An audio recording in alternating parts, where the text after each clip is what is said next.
Salve, salve!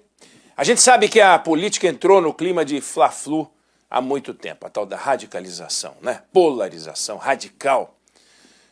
Não é uma coisa em que um lado festeja as próprias vitórias, sabe? Mas festeja a derrota do outro, a desgraça do outro. Essa desgraça do outro produz uma sensação de prazer incrível, talvez até maior do que as conquistas do lado de cá.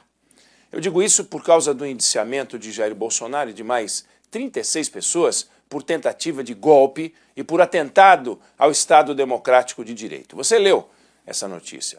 Eu não consigo ser solidário com um golpista. Eu não consigo ser solidário com Jair Bolsonaro de jeito nenhum.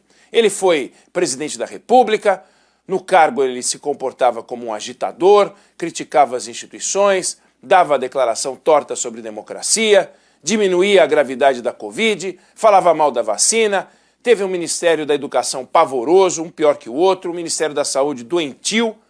Aí ele deu sorte com o ministro da Fazenda, com o presidente do Banco Central, com a ministra da Agricultura e com o ministro da Infraestrutura, que é o Tarcísio de Freitas, atual governador de São Paulo. No mais, um vazio de ideias. Aí ele disputa a eleição para ficar mais 4 anos no Palácio do Planalto, na condição de incumbente, hein? O que costuma ser uma vantagem bastante razoável. Mas, para Jair Bolsonaro não foi. Ele perdeu. Ele perdeu e ele fez o quê? Se envolveu numa trama golpista. É absurdo, é nojento, mas ao mesmo tempo. Eu não consigo ser solidário a Jair Bolsonaro, mas também não consigo festejar a derrota dele, festejar o indiciamento, que é o que os petistas estão fazendo. A esquerda precisa vencer o debate político pelas realizações que tem, não pelo desmonte do adversário. O que vale para um lado e que também tem que valer para o outro. É grotesco, é desanimador ver o governo Lula desmontando ali, demorando, né, para conseguir fazer o corte no orçamento, mas ver que não tem um projeto de país organizado, tem lá um monte de programas que são sociais meio sem entrosamento, sem fiscalização, é um horror tudo isso, mas eu não consigo festejar essa inação, essa enrolação, que o lado bolsonarista fica ali festejando, batendo bumbo e tal.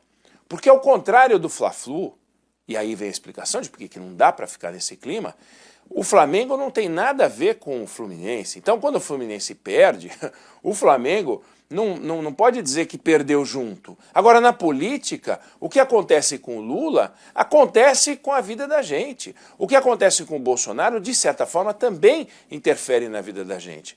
Por quê? O que acontece com eles acaba produzindo efeitos sobre a economia, sobre o movimento das contas públicas, sobre a decisão de investimento, do empresariado. Que impressão que passa lá fora quando você vê ou quando eles leem essa história de tentativa de golpe? Tudo isso interfere no preço do dólar, na taxa de inflação, na taxa de juros.